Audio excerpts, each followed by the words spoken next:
Welcome back. Na-miss niyo ba ako? So, wala akong magawa ngayon, So, parang pastime ko lang na mag-aral ng accounting then i-discuss, 'di ba? Yung share lang yung knowledge ko. So, pampatanggal ng stress. Na-stress kasi ako ngayon kaya medyo kailangan ko ng pastime, 'di ba? Kailangan ko ng pampatanggal ng umay ng stress, no? Para ganahan din naman ako sa buhay ko. Okay, so pagbigyan niyo na ako, no? Discuss ko tong retained earnings appropriation. Okay, kung ready ka na, ready na rin ako. Sir, simulan natin. Ano ba muna ang retained earnings? From the word itself, no? Yung tirang pera, yung tirang kita, retained earnings, yung na-retain, yung natira, di ba? Retained earnings are the portion of a company's net profits that are kept or retained rather than paid out as dividends to shareholders. Tinira sila rather than being paid out as dividends sa mga shareholders. No, sana all nag-iipon, sana all nagsisave, no? Kung sa realidad yan, ang retained earnings savings yan. No? So, meron tayong mga kinds of retained earnings. Unappropriated retained earnings at appropriated retained earnings. Sir, anong pinagkaiba nila? Tignan natin.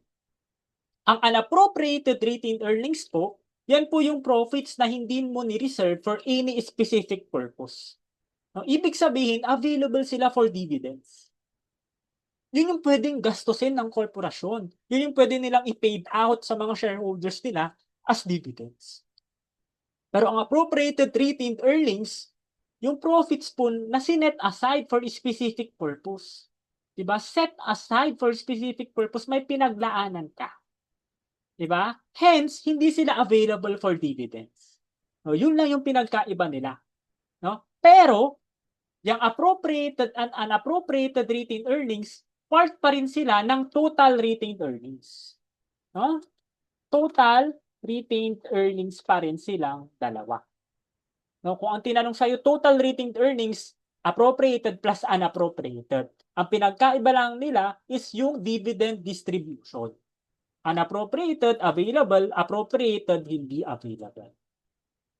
Alright? No? So, meron tayong appropriation of retained earnings. No? Diyan tayo mag-focus ngayon, no? Sa topic na yan. To restrict dividend payments, a company may transfer part of its unappropriated retained earnings to appropriated retained earnings. Saan po ba galing ang appropriated retained earnings? Doon lang din po sa unappropriated retained earnings. Pwede kasi mag-transfer yung company ng unappropriated retained earnings niya papuntang appropriated. Okay? So the appropriation of retained earnings may be described as follows: legal appropriation, contractual, pwede ring voluntary. Hihimayin natin yan, isa-isahin naman natin yan. No? So relax ka lang. Okay, so ano ba muna ang legal appropriation? Simulan natin sa legal capital kasi dyan talaga nag-arise ang legal appropriation. Sir, ano ba muna ang legal capital? Ang legal capital po is yung portion ng shareholders' equity that cannot be distributed back to shareholders while the company is still operating. Yun yung capital na ininvest ng mga shareholders, mga investors, na hindi mo pwedeng ibalik sa mga investors hanggat nag-ooperate yung company. Bakit? Kasi magsisilbi siyang financial safeguard sa mga creditors na in case na mabankrupt yung company, yung mga creditors, yung mga pinagkakautangan ng kumpanya, may makukolekta. No? Saan? Sa legal capital nila. In case na wala silang earnings, wala silang asset. No? So, dyan nag-arise yung legal appropriation. Ang sabi, yung legal appropriation of retained earnings happens because this legal capital must remain intact until the company is dissolved and liquidated. Dapat hindi nababawasan. Dapat stable pa rin. Dapat ma-maintain yung legal capital. No? To comply, companies may restrict or earmark retained earnings. Diyan papasok yung kahalagahan ng appropriation of retained earnings na imbes sa nakumuha sa legal capital, magre-restrict or mag-earmark na lang sila ng retained earnings nila. No? So, they are not available for dividend distribution. O, ang best example nito ng legal appropriation ang treasury shares. Ano po ba ang treasury shares, sir? No? Yun yung scenario na yung company, binili niya yung sarili niyang shares. 'Di ba? Ang nire-require ng batas, yung treasury shares na yun, be funded from retained earnings, not from legal capital. Dapat yung treasury shares na yun funded from retained earnings, hindi galing sa legal capital. No? If retained earnings are insufficient, the buyback would reduce legal capital, making the transaction illegal. Oh, 'di ba? Again, hindi pwedeng mabawasan yung legal capital, dapat ma-maintain siya. Kaya dapat yung treasury shares mag-appropriate ka galing sa retained earnings. No?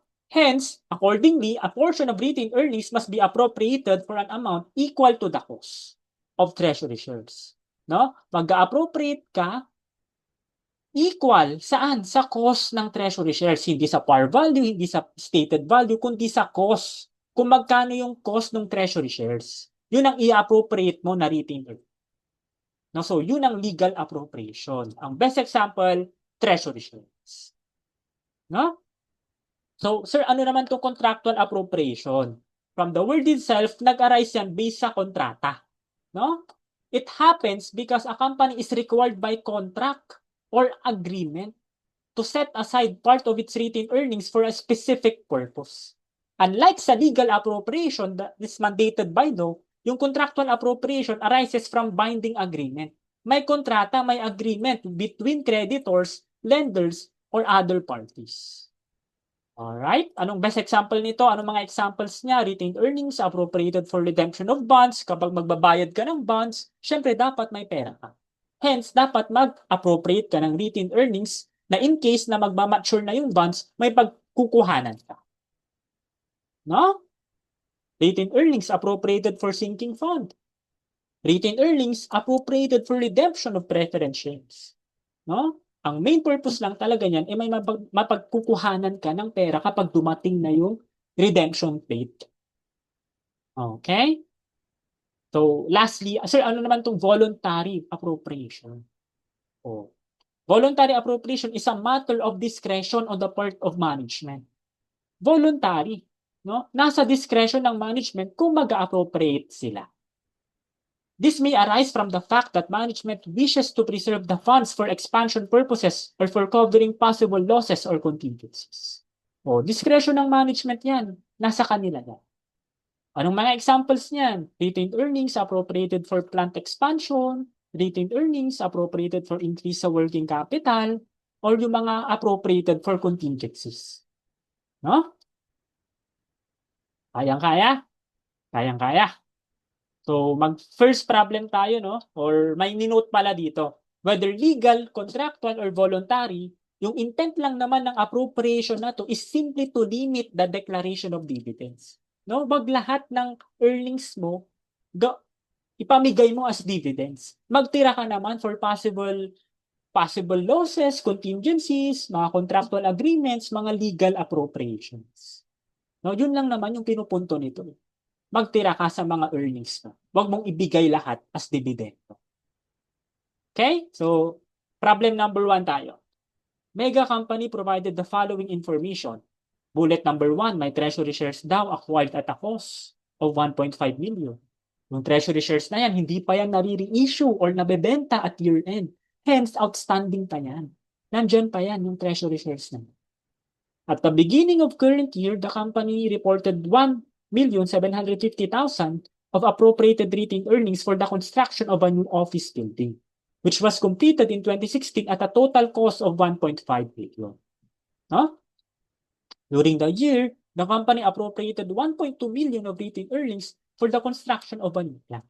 And lastly, dividends on 10,000 cumulative preference shares of 10%, 100 par value had not been declared or paid for 3 years. Ang tanong, what amount should be reported as appropriated retained earnings? No, so simulan natin, no, sa bullet number 1 and bullet number 2. Ay, bullet number 3 rather. No? Himayin natin sila. No? First, yung treasury shares. Sabi natin, legal appropriation yan. No? Na yung treasury shares should be appropriated equal to its cost. Pero may catch. Mag-appropriate ka pa dyan. Bakit? Kasi hindi pa siya nare-reissue. Hindi mo pa nabebenta. Nandyan pa yan. Treasury shares pa yan ng kumpanya. Nandyan pa yan. Hindi mo pa nare-reissue at hintain.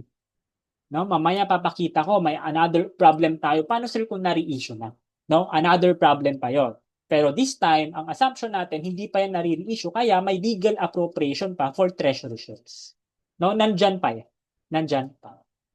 So, yung bullet number 3, the company appropriated 1.2 million for the construction of a new plant. Diba? From the word itself, nag-appropriate yung company. Diba? So, appropriated retained earnings niya. 1.5 plus 1.2, 2.7 million. No? Eh sir, bakit hindi po nasama yung bullet 2? No? Tignan natin. Nag-appropriate siya ng 1.75 million. Pero, nakumpleto na. Tapos na yung project noong 2016. Tapos na. Diba? Oh. The retained earnings appropriated for the construction of office building should be reverted to unappropriated retained earnings because the building is already completed. Hindi na siya appropriated retained earnings. Mari-revert back na yan papuntang unappropriated retained earnings. Sir, paano? No? Journal entryhan natin. Ano ba ang journal entry mo kapag mag-i-establish ka ng appropriation? Diba? Madadagdagan or makre-credit yung retained earnings appropriated mo and made-debit yung retained earnings unappropriated. No? Sir, paano po sir kung silent? Silent yung retained earnings. Wala siyang sinabi kung appropriated ba yan or unappropriated. No, ang mga namimit kong problem, kapag silent yung retained earnings, walang sinabi kung appropriated or unappropriated, unappropriated. No? Available yan for dividend. No, kung wala ibang sinabi, kung appropriated or unappropriated, ang ina-assume dyan ng mga problems na nasusolve ko is unappropriated yan. No? Unless otherwise is stated. No?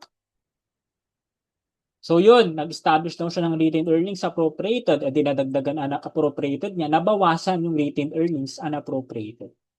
Eh kaso tapos na. The condition no longer exists. Diba? Wala na yung condition kasi tapos na yung building. Eh di i-revert back mo na. Paano? Ibalik mo. Diba?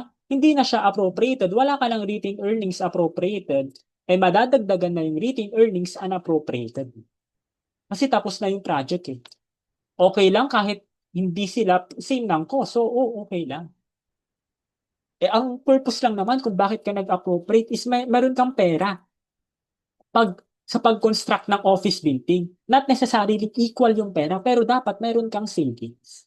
May pagkukuhanan ka ng... Alright? O, may another bullet na hindi ako sinama eh. Yung dividend sa 10,000 cumulative preference shares. Hindi daw na-declare or paid for the past 3 years. O, hindi mo daw na-declare. So, hindi yan appropriation of retained earnings. Hindi natin yan nabanggit. Wala yan sa legal, sa contractual, sa voluntary. No? Kung meron mang preference dividends in arrears, ano lang yan? Disclosure lang.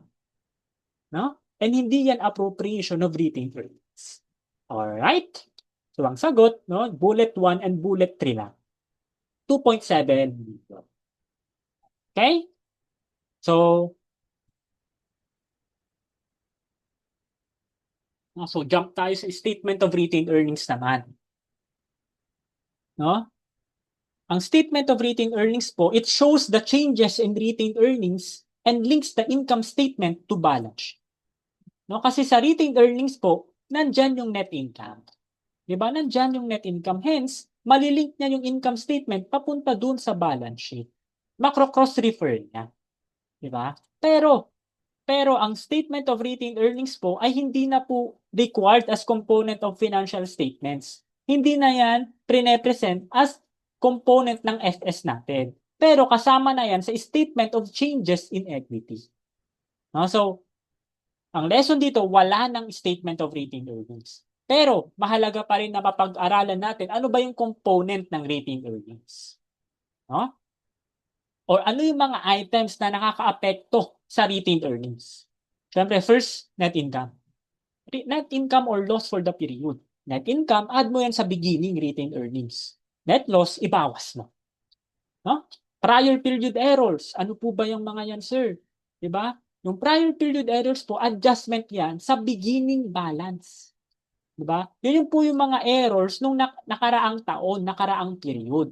And isushow mo yan as adjustment sa beginning balance na lang ng retained earnings to arrive at the corrected beginning balance. Alright? So may mga scenario tayo dito, no? First scenario, net income nung prior period daw is understated. Kulang yung net income mo nung nakaraang taon. Anong gagawin mo ngayong taon? O dadagdagan mo na lang. I-add mo na lang sa beginning retained earnings yung kulang. Kasi nga kulang yung income mo nung nakaraang taon o ngayon mo lang na-discover ngayong taon, o idagdag mo. Paano naman sir kung sobra yung net income ko nung nakaraang taon? E di ibawas mo. O magbawas ka para maging tama yung beginning balance ng retained earnings. Alright? Diba? And another item is yung dividends to shareholders. I just want to emphasize, no, yung dividends declared. Pag nag-declare ka na po ng dividends, mababawasan na yung retained earnings. Ano po ang journal entry pag nag-declare ka ng dividends? Diba? Retained earnings, tapos dividends payable. Diba? Ano po ang journal entry kung nagbayad ka na ng dividends? Dividends payable, no? Saan nabawasan yung retained earnings mo? Kung kailan ka nag-declare. Kung kailan ka nag-declare, doon nabawasan ang retained earnings mo. No? So, hindi yan mababawasan pag nag-paid ka. Paano sir kung ang sinabi lang sa problem, dividends paid? Nagbayad ka daw ng dividend nyo. O ang assumption, pag nagbayad ka ng dividend nyo, nag-declare ka muna. So, either way, no, mababawasan pa rin yung dividends or yung retained earnings mo pag nagbayad ka ng dividend. No? Kasi kailangan mo munang mag-declare bago ka magbayad. Hindi ka pwede makapagbayad na hindi ka nang de-declare. Di ba? So, yun na. Kasi baka malito eh. Iba yung amount ng dividends declared. For example, ang dineclare mong dividends 400K. Ang binayad mo lang ngayong taon 300K. Ilang amount yung mababawas sa retained earnings? Yung 400K. 400K ang mababawas sa retained earnings kasi yun yung dineclare mo.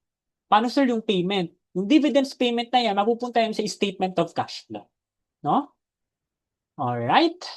Kung ilan yung binayad mo, syempre may cash outflow. Okay, so yun na, pinagkaiba ng dividends declared and dividends paid. Pero sir, paano kung silent? Dividends payment lang yung binigay. Ang assumption mo na rin, equal na rin yan sa dividends declared. No? Kung ilan yung binayaran mo, yun na din yung dineclare mo. Kung silent, kung dividends payment lang yung binigay. Pero kung magkaiba sila, sundan mo yung magkaiba. Okay? Another, effect of change in accounting policy. Parang prior period errors lang din po ito. Pero walang error. Change in accounting policy lang. This is shown as an adjustment to the beginning balance of retained earnings. Now, scenario, net income of the prior period is understated. Kulang na daw yung net income mo because of the change in accounting policy. Eh di dagdagan mo. No? Dagdagan mo. Added to retained earnings. Net income of the prior period is overstated. Sumobra yung net income mo nung nakarang taon. Eh di bawasan mo ngayong sa susunod na taon. Di ba? Napaka-straightforward lang. No? Straightforward lang yan. Kapag kulang yung net income mo nung nakarang taon, dagdagan mo. Kapag sobra, bawasan. Okay? So, another one is appropriation of retained earnings. Yes, nakaka-apekto din yan sa retained earnings mismo. Pag mag-appropriate ka ng retained earnings. Diba? The amount of appropriation is deducted from the unappropriated balance of retained earnings. Conversely, if the appropriation is cancelled, it is reversed or added back to the unappropriated balance. Correct. Napag-usapan na natin yan kanina. Diba? Kapag inappropriate mo, may establishment. Diba? Yung retained earnings unappropriated mo, diba, mababawasan. Pero madadagdagan yung appropriated retained earnings. So, pag, kapag, na, kapag yung condition no longer exists, yung appropriation is no longer necessary. Hence, i-revert back mo na. Diba? I-reverse mo na. Okay? So, another one is yung retirement of treasury shares. pag nag-retire ka ng treasury shares. Bakit, sir? Yung loss dun sa retirement of treasury shares occurs when the cost of treasury shares exceeded the par value of the shares retired. Diba? Journal entryhan natin para ma-imagine mo. Kasi syempre nasa shareholders equity topic kasi ito eh. 'Di ba? Journal entry. For example, yung treasury shares mo 10,000 shares. Eh ang cost ng treasury shares na yon 500k. Gusto mo nang i-retire. Hindi syempre, 'di ba? I-credit mo na. Ano bang journal entry pag bumili ka or nag-issue ka ng treasury shares? Treasury shares, cash. 'Di ba? Paano, sir? Ito ang journal entry kapag bumili ka ng sarili mong shares. 'Di ba? Nag-issue ka ng treasury shares. Paano naman, sir, pag ni-retire mo na? Yung debit, gagawin mong credit. I-credit mo na siya ngayon. 'Di ba? Kasi retirement na eh. O, 'di ba? Pero pag nag-retire ka, maganggaling yan sa ordinary or preference share capital mo. Kung ano yung applicable. O, for example, share capital mo. 10,000 shares yan. Yung in-issue mo yung share capital mo, 20 par value yan. So, 10,000 times 20, that's 200k. No? So, retirement to guys, retirement. Chill lang, chill lang. Share premium from the original issuance. Yung in-issue mo, yung shares mo, in-issue mo siya at 30. Tapos, may 20 pesos na par. Kaya, merong 10 na excess. Yung excess na yun yung share premium from original issuance or OI. Tinatawag ko yung OI or original issuance. Yung in-issue mo lahat, firstly, yung share capital mo at 30, ito yung issue price. Kaya ang par value mo is 20 lang. So, may 10 na excess. So, 10,000 times 10, 10K na treasury shares multiplied by 10 na excess of excess niya sa par, 100K. And another one, may share premium ka from treasury shares from previous sale transaction. For example, benenta mo yung treasury shares mo, cash, treasury shares. Benenta mo siya at 350K. Kaya ang cost lang ng treasury shares na nabenta mo, 300K. Mag-credit ka ba ng gain? Hindi. Hindi yan gain. Hindi yan income. Ipapasok mo yan sa share premium treasury share. No, magkano ang share premium treasury shares mo? 50K. Balancing figure. Alright? Paano, sir, kung na-retire na yan? O, yun. Dun na. Diyan mo na ipapasok. Diba? Diyan mo na siya kukunin. Kasi pa-retire na siya eh. Diba? From previous sale transaction, nagkaroon ka ng share premium treasury shares. O, idamay mo na rin dyan. I-debit mo na rin. No? Pansinin mo, kulang pa rin. 500 yung cost. Diba? Ilan pa lang to eh. Diba? Ilan pa lang yan. Naka 350 ka pa lang. O, ang last resort mo, kapag kulang pa rin, diba? Base ito sa hierarchy, guys, ha? Diba? Kapag loss, i-charge mo muna sa share premium treasury shares. Kapag kulang pa rin, diba? I-charge mo na sa retained earnings. Kaya makaka-apekto yung retirement of treasury shares sa retained earnings. No? Paano po kapag may loss sa retirement of treasury shares? Alright. And lastly, components of other comprehensive income reclassified subsequently to retained earnings. No, kapag meron pa tayong reclassification, no, na mamimit nyo po ito sa intermediate accounting tree.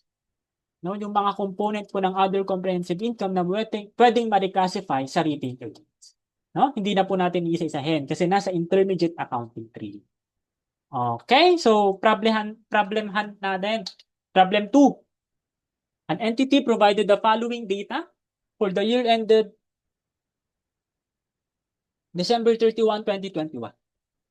By retained earnings daw siya unappropriated January 1. By over-depreciation of 2020 due to prior period error, net of tax. May net income. May retained earnings appropriated for treasury shares.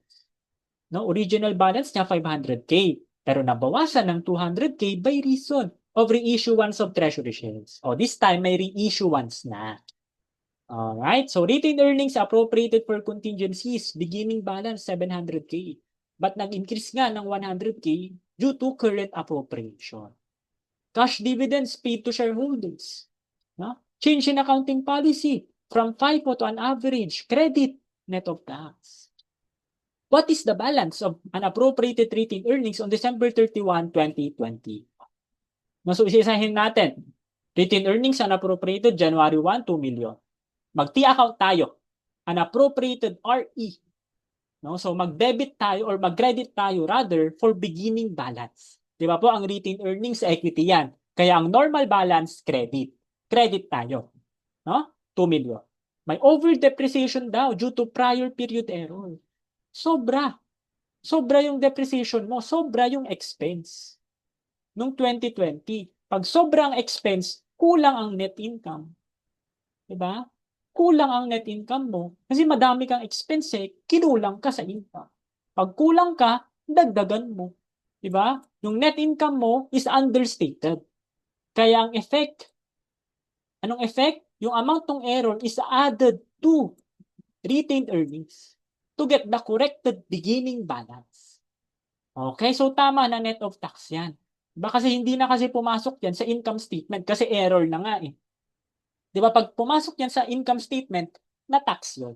Pero since hindi mo nga naipasok, na-overlook mo siya, di ba? May net of tax pa rin. Para pagpasok mo sa retained earnings, sa earnings na yan, may tax pa rin. Okay, so tama na net of tax. So 400K for over depreciation added to retained earnings. Net income, syempre net income. Di ba? Gustong-gusto natin yan. May net income tayo. So added mo yan sa beginning retained earnings.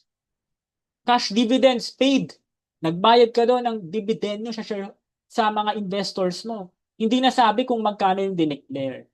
O, ang assumption mo dyan, kung ilan yung binayad mo, yun na din yung dineclare mo. Siyempre, nagbayad ka eh. Total, nag-declare ka. Diba? So, bawas yan, dividends declared na 1 million. Okay? Paano sir kung magkaiba ang dividends declared sa dividends payment? Ang susundan mo, dividends declared. That this time kasi, sinabi kasi payment lang. So kung ang assumption mo dyan, kung ilan yung binayad, yun na din yung dineclare. Kasi wala namang ibang sinabing amount. Okay? Change in accounting policy from FIFO to an average credit. This time, credit siya. Diba? Ibig sabihin, diba, may credit adjustment tayo. May credit adjustment tayo sa retained earnings. I-credit natin yung retained earnings because of the change in accounting policy. Hence, na madadagdagan. Paano sir kung debit? Diba? Paano sir kung debit yung effect? Pag debit adjustment, sabi niya, pag debit, nandito.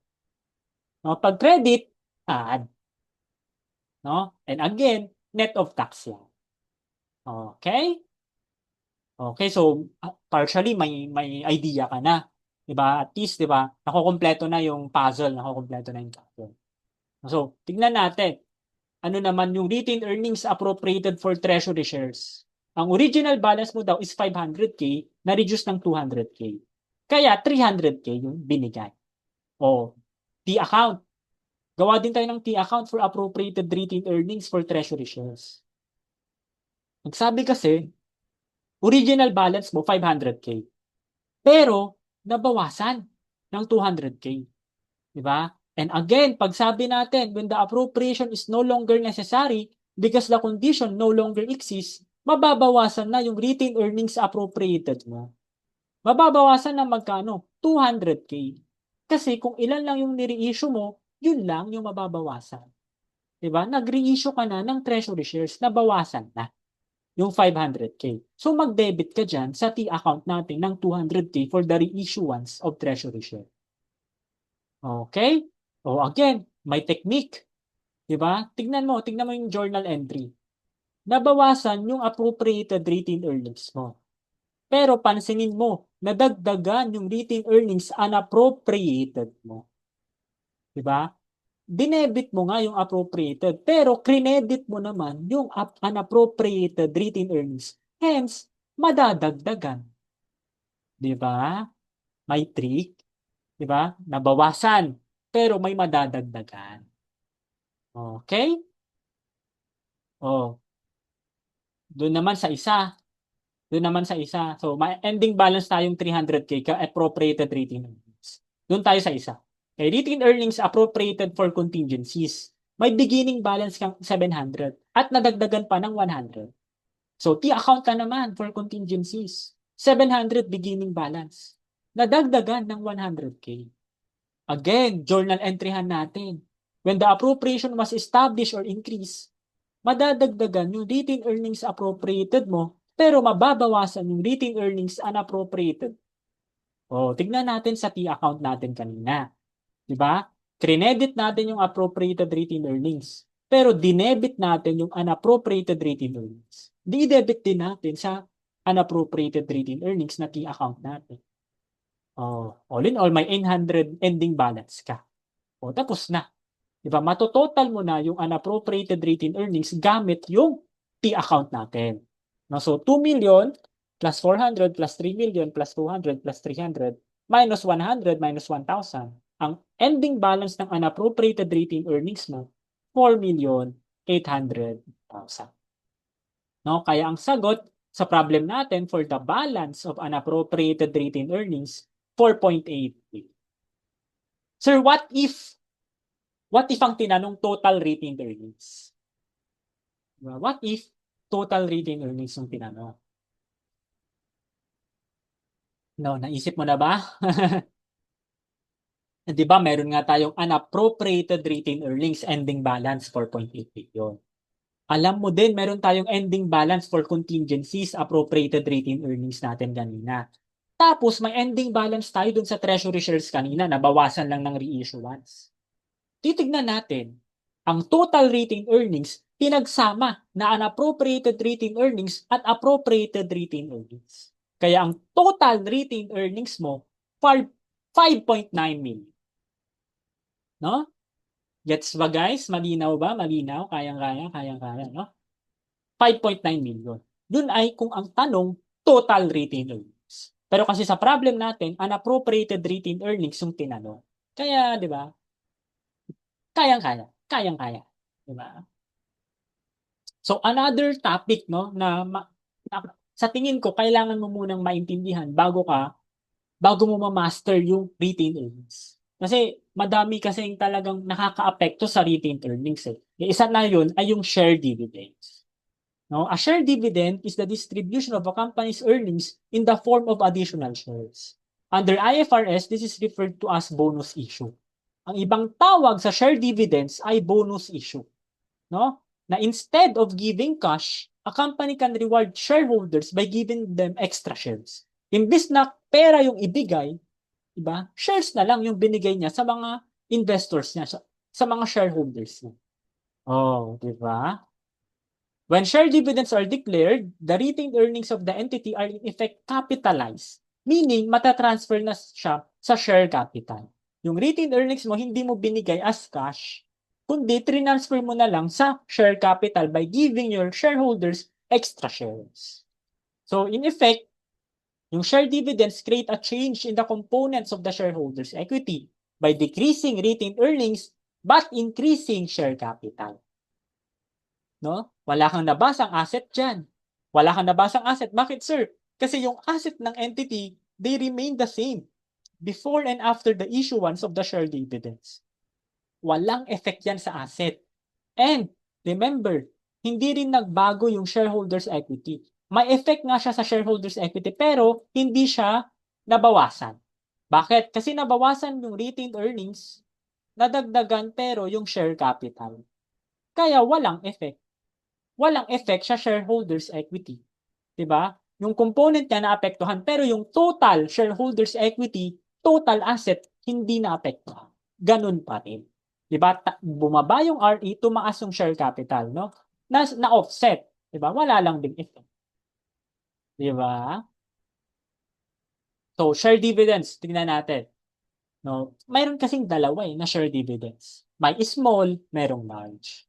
Parang damit lang, no? Parang damit lang. Asan yung medium? Asan yung XL? No, walang XL, walang medium, walang extra large dito, no? Pasensya na, no?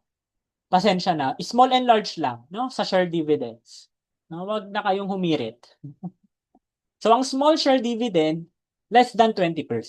Pag sinabi mong less than 20%, 19, 18, 17, 16, 10, 5, any number less than 20%. Small share dividend. Paano sir kung 20, saktong 20? Pag 20% or at least 20%, Large share dividend. Paano sir kung saktong 20? Large pa rin yun. Paano sir kung 19? Small na yun. Okay? Anong pinagkaiba nila? Sa accounting treatment. Kapag small share dividend or less than 20%, ang i-record mo yan is at market value of shares.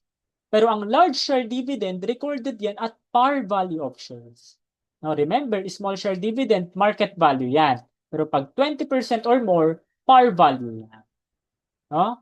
So impact on retained earnings. Mababawasan kasi yung retained earnings by the market value of shares issued. No, kaya market value sa retained earnings pag small share dividend.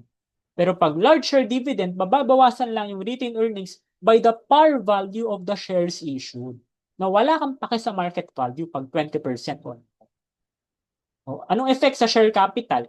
May increase yung share capital by par value. Pero yung excess mapupunta sa additional paid-in capital or yan yung share premium. No, ang other term for share premium is additional paid-in capital. No, pero pag ang large share dividend ka, lahat mapupunta sa share capital. Walang share premium. No? Journal entryhan natin. Small share dividend, nag-declare ka. Ito ang journal entry for declaration of share dividend. No, yung retained earnings, i-charge mo yan at market value or MV na lang natin. Yung share dividends payable at par. No? And remember, ang share dividends payable po, hindi yan liability. No? Pero i-represent mo yan within equity. No? Namumukha lang siyang liability kasi syempre payable nakakatis. 'Di ba? Nakaka-tempt gawing liability kasi nabasa mo yung term na payable. Pero hindi yan liability. No? Within equity yan. Nasa equity part pa rin. Bakit ko nasabing nasa equity part? Kasi yung share dividends payable, i-issue mo yan papuntang share capital. No? Mapupunta lang din naman yan sa shares. Diba? Or ang other term ng share dividends payable ay share dividends distributable. No? So mapupunta lang din yan sa share capital. Yan ay kung small share dividend. Paano naman sir kung large share dividend? Retained earnings mo, represent mo lang yan at par. No? At ito at par. No, wala kang share premium dyan. Diba? Pero syempre, meron ka pa rin increase sa share capital. No? In the form of additional shares. Okay? So, feeling ko ready ka na sa problem number 3 natin. No? Nandito na lahat. Nandito na lahat ng napag-usapan natin. An entity reported the following shareholders' equity on January 1, 2021. May share capital, may share premium, may retained earnings, beginning retained earnings. Again, silent yan.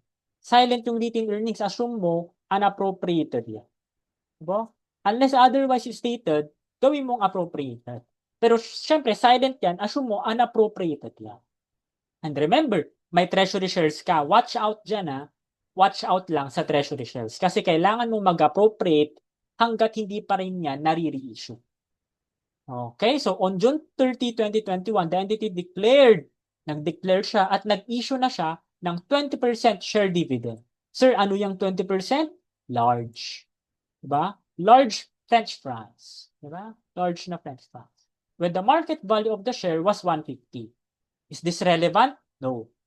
Bakit? Pag large share dividend or 20%, ang basis mo dyan is par value. Anong par value, sir? Yung 50 pesos. No? Hindi relevant yung 150. Magiging relevant lang yan kung less than 20%. Eksakto 20%. So, par value pa. On December 31, 2021, the entity paid a cash dividend. Nagbayad ka daw ng dividend nyo. 20 pesos per share. The net income for 2021 was 6 million. Tanong, ano daw yung unappropriated balance of retained earnings on December 31, 2021? No? So, ang dami ng ganap. Ang dami nang nangyari. So, ito yung choices. No? Pero syempre, unti-untihin natin. Diba? Ang sabi niya, mayroon daw siyang share capital, 100,000 or 110,000 shares. Ang treasury shares mo, 10,000. Tapos, nag-declare and nag-issue siya ng 20% share dividend. Bakit yan relevant? Kasi, sa pag-compute ng outstanding shares, issued shares. Bawas mo yung treasury shares. So 110K, bawas mo yung treasury shares to get yung outstanding shares mo ng January 1, 2021 na 100K. Bakit relevant yan, sir? Ang basis kasi ng percentage nito ay yung dun sa outstanding shares. Kung ilan yung outstanding shares, bago pa ma-declare yung share dividend, dun ka magbe-base. June 30 siya. Ano ba yung pinakamalapit? Siyempre, January 1. Diba? Yun yung pinakamalapit na outstanding shares na alam mo. Diba? So, dun ka mag-base ng 20%. 20% of what? 20% of outstanding shares. So, journal entryhan natin. Large share dividends kaya at par value. So, retained earnings. Diba? 20% times 100K, that's 20,000 additional shares. How much? 50 pesos na par. Diba? Bakit? Kasi 20% siya or large share dividend. No? So, retained earnings, mababawasan. Diba? Mababawasan, ma-appropriate. Diba? Mababawasan yung unappropriated retained earnings natin, rather. And meron kang share dividends payable. No? Yan yung declaration. Yan yung journal entry mo pag nag-declare ka. Paano, sir, kung nag-issue ka na? Pag nag-issue ka na, binigay mo na. Diba? Sakto, declaration and issuance yung pinagsabay niya na. So, meron ka ng share capital. No? Or kung gusto mo rin, tanggalin mo na lang din yung share dividends payable. Pwede mo na rin i-eliminate yan kasi ma-offset lang din naman siya. Pwedeng RE, debit, credit, share capital. Either way, ma-offset naman yung share dividends payable. No? So, madadagdagan na naman yung shares mo kasi nag-issue ka ng additional shares. Diba? Ang share dividend po, madadagdagan ng shares. Imbis na magbigay ng cash, shares na lang ang ibibigay. So, may additional kang 20K. Okay? So ang outstanding shares mo beginning June 30, 2021 is 120K. Bakit yan relevant, sir? Relevant yan kasi nagbayad tayo ng cash dividends na 20 pesos per share noong December 31, 2021. Alam natin na yung outstanding shares natin noong June 30, 2021 is 120K.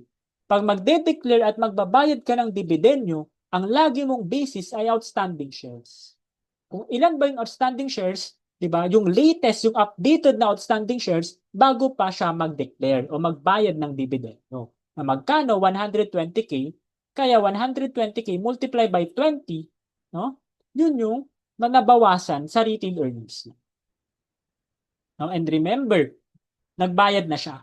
Bago ka pa makapagbayad, syempre dapat mag-declare ka muna. So ito yung journal entry for declaration. Nabawasan na naman si retained earnings. No? 120K na outstanding shares multiply by dividends na 20 pesos per share. Syempre, binayaran mo na yung payable mo. Wala na. Magre-release ka na ng cash. So, tignan natin, may beginning balance yung retained earnings natin kanina, 5 million. Nag-declare tayo ng share dividends. Nag-declare din tayo ng cash dividends.